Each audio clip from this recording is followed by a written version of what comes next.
been a fantastic couple of years for development. We've seen dozens of projects. Chris Larson, the CEO of Downtown Grand Rapids Incorporated, and John Wheeler, the president of Orion Real Estate Solutions, agree that low interest rates and a demand for urban living are two things driving this city's growth.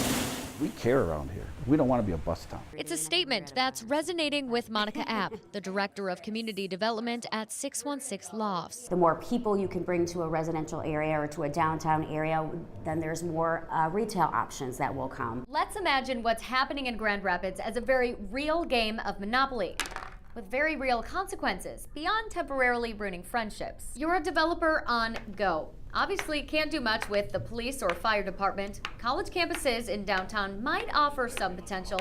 Time to take a chance and head over to the Bob. That's just one area where developers are building up their confidence and building up properties that people will want to land on and pay rent. More on that in just a bit, but first let's take a break from the game for a little history. It was a time many feared. There was virtually zero building permits pulled. The housing bubble burst and people stopped buying, forcing many Grand Rapidians into household debt in 2008. There was fear in the market, the lenders dried up, and there was just a lot of negativity around development. Nearly a decade later, and the confidence is back, and the city is hoping it's got the equivalent of landing on free parking with its new master plan. Included are 10,000 total housing units by 2025. Right now, we're about halfway there. The magic of the 10,000 number is that's really the sustainability point where we can support all of those service uses, retail uses, restaurants, coffee shops, all that great stuff that helps to build a neighborhood. Now, apartments are being built at an unprecedented rate, meaning there's plenty of little greenhouses to go around. The city delivering 660 units in 2017. Some of those apartments include the Venue Tower, Fulton Square, the Gateway at Belknap, and River's Edge on Monroe.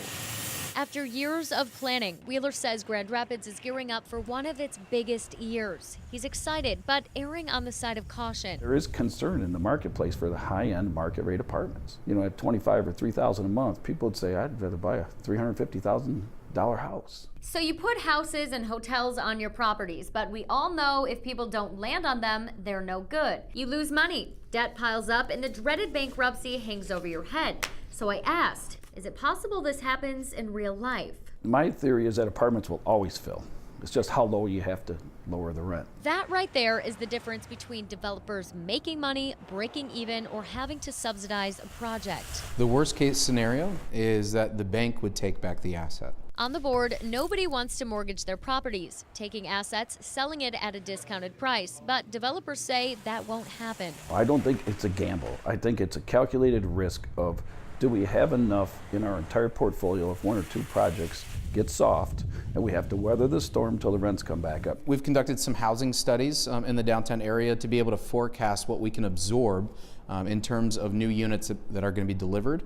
And right now those forecasts show that we can absorb about 700 units a year. After making some calls, turns out those figures could be right. Many places are already 3/4 of the way full. They're filling and things are stabilizing. There's a fear of it slowing down, but really it hasn't been slowing down. We just have more product online. A product developers believe is a conservative investment, one that's crucial in making Beer City thrive. That way, everybody wins. Grand Rapids it's a growing community in confidence, financial stability, employment. Yeah, I think this is a great time to be a Grand Rapidian.